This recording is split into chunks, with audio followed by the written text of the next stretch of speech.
Ayan, may sisiw na naman itong ating alagang bato-batong ibon kung tawagin. Ano, laki na yung sisiw niya. Hindi ko na namalayan. Ngayon ko lang napansin na may sisiw pala ito. So ayan. Okay, ito pick up ng oven naman, ano. From Valenzuela sila. Ang laki ng sasakyan nila, ang laki ng truck. Na-checkpoint pang sarado na yung daan sa taas. Eto, final test muna tayo dito sa oven na to. Itong malaking oven na to, 5 feet by 4 feet by 4 feet. Test muna natin bago natin i-turn over sa may-ari. Yun, good morning po. Dito tayo sa farm ngayon. Nagpakain ako ng ibon. Meron na namang sisiw yung ating mga alagang ibon. Hindi ko napansin. Yung unang yung unang sisiw niya kinain ng langgam. Kaya ngayon haagapan ko. Eto, lalagyan natin ng gamot yung perimeter na dinadaanan ng mga langgam na hantik.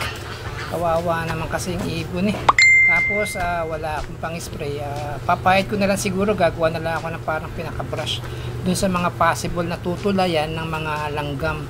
Dati kasi tumulay lang sila dyan mismo sa may sa pinakatali ng net. Doon lang sila tumulay.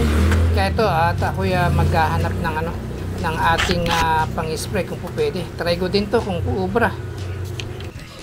Ayan siya at may sisiw pa. At ayan, tapang. Talagang panlaban ng ibon ang kanilang pakpak pagka may intruder dun sa kanilang mga inahin. Sa kanilang mga sisiw. Ayan, lapit natin yung camera para makita natin yung pinakasisiw.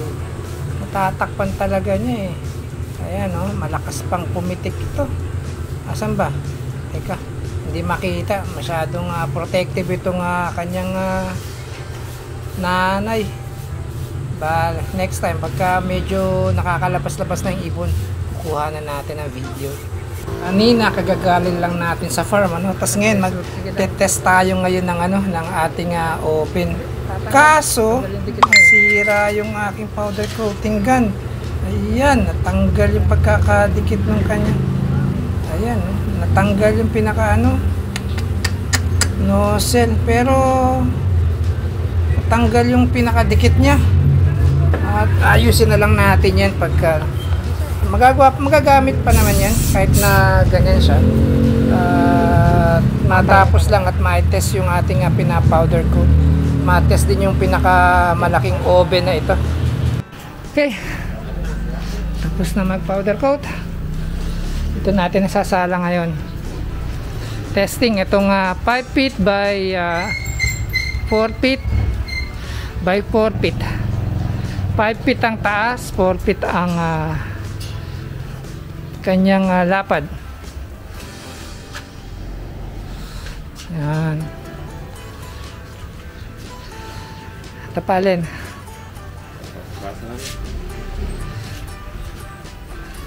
Yan siya. Pasa-pasa. Yan. Mas maganda na kasi yung ganito na dito na natin itetest ang open actual testing talaga at magpa-powder coat talaga tayo bago natin i-turn over sa may-ari na working. Kasi habang nag-oven siya, tinetest natin yung mga wires niya kung may mga nag-iinit, kasi pag may nag-iinit na wires sa loob ng control panel, possible na maluwag ang tornilyo niya. Yun lang naman na maaaring mangyari sa kanya.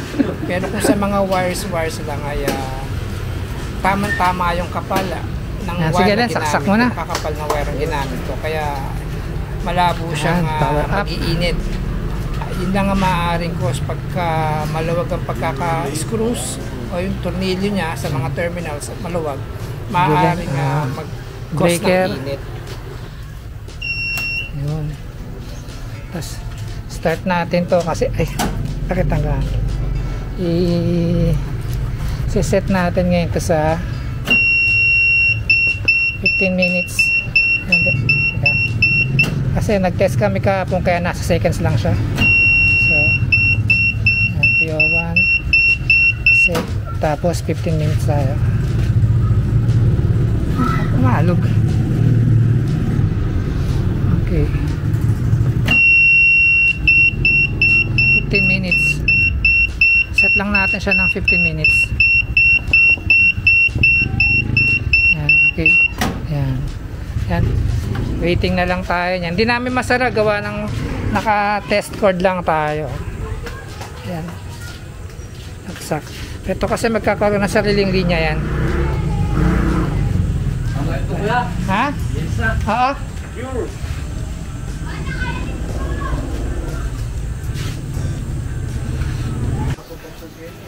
Yan, meron na lang po tayong 7 minutes bago natin ilabas yung ating na powder coat sa loob ng oven na to. Yan.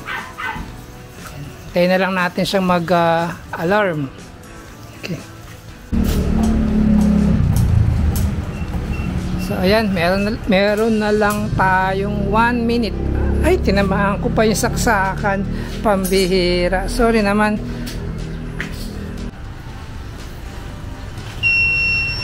Ayun. Nag-alarm na. 1 minute na lang inatira kanina. Nahuli ako ng pagkuha. Yan, sige. Alin, pwede nang ilabas yung ano. Yung mga na powder coat. Alarm pa rin siya. Sige. Ano yung tsura lumabas? Naluto ba? Oh, init. Grabe. Oh, ayan. So, ayos. So, teka. Patayin muna natin tong ating ano, alarm. Yan. Okay. So,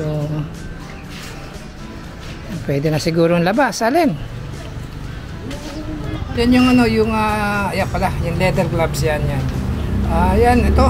15 minutes siyang nasa loob tong ating na powder coat sa temp na 190 degrees Celsius diyan sa loob. After ng 15 minutes lalabas na namin. Yan siya. Yan yung mga parts na aming na powder coat. Ang init! Be.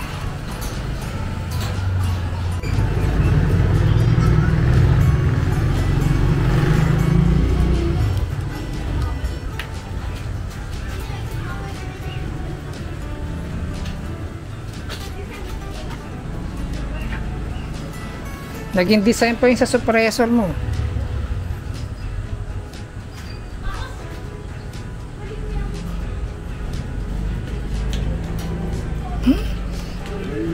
Meron talagang part na hindi yes. Eto, dumating naman yung magpipick up ng isang oven bound to ano to Valenzuela. Ang laki ng truck nila. Naligaw pa sila kanina, lumampas. Ngayon, nasakto naman yung dating nila kanina dito. Tamang-tamang sinara na yung kalsada namin gawa ng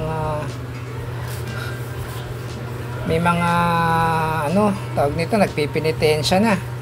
Kaya umikot-ikot pa kami kung saan-saan para lang makapasok ulit dito sa purok namin.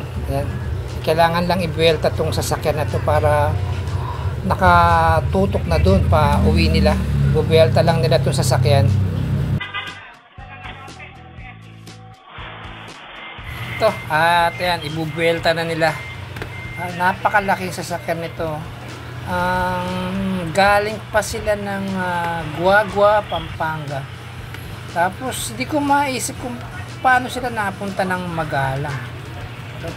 Bali, ang kukunin lang nilang oven dito, yan lang. Isang oven lang.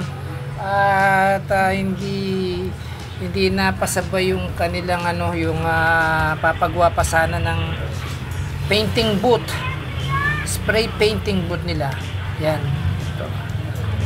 Yan, bali ang gamit kong camera dito, yung ano namin, yung pinaka CCTV. Ayan, medyo makulimlim na kaya yung ating camera ay hindi na ganun kalinaw. Ito kasi yung camera na reject ba. Yung dito nakalagay sa may terrace na nilipat ko lang dito sa garahe. Ayan, kaya ganyan medyo parang magamo-gamo yung kuha niya. Para bang mga sinaunang TV na hindi maganda ang reception ng antena. Ayan, ganyan siya. Ito, tsaka ito, ang ganda ng kanilang pangkarga, no? Hindi ko alam kung hydraulic ba to o motorized. Ayan. Kung mapapansin nyo, andyan si Chichi. Yung tsinelas niya suot, napakalaki. Yung tsinelas ko ang kanyang suot. Kasi ito si Chichi, kagagalala sa school. Dinarap lang ni Mama Beth dito. Ayan, tapos meron na siyang suot na panloob. Nagtanggal na siya ng uniform niya, pati yung shoes. Kaya wala siyang sleeper dito sa bahay. Kaya, yan, sleeper ko yung gamit niya. Sunod-sunod lang yan si Chichi. Ayan, tapos, i-check natin. At nangingi sila ng karton para daw hindi magasgas. Ayan. Kanina pa inihintay ng mimi-ari itong magpipick up. Tawag ng tawag, sabi ko ay wala pa at sa Guagua daw pa manggagaling. Ayun, nakarating sila rito past 5 na. Ayan, yan o, tsinelas ni Chichi o. Tsinelas ko yung suit niya, pagkalaki-laki. Ayan, yan na, hindi na maganda yung kuha ng video natin at madilim-dilim na. Parang ang tulad ng sinabi ko kanina, parang tibing mahina ang reception. Baka mampugkachi dito. Ayan siya. Baka makanto. Ayan, inaalalayan ko si Chichi kasi baka bigla mayroong dumaan na sasakyan dyan sa kabila, sa gilid ng truck. Blind spot kasi, oh. Ayan, oh. Ayan. Nag-cause na ng traffic. Bagay kasi naka-double park yung isang tricycle kaya nahihirapan silang makadaan dyan. Ayan, nadala na yung isang oven. Ayun lang, di lang namin na video, gawa na busy kami. Na-starstruck ako dito sa sa malaking sasakyan nila, sir. Okay na yan, sir. Ito na, ayun na, yung oven natin nasa loob. So, pick up. Laki ng truck nila. Ayan.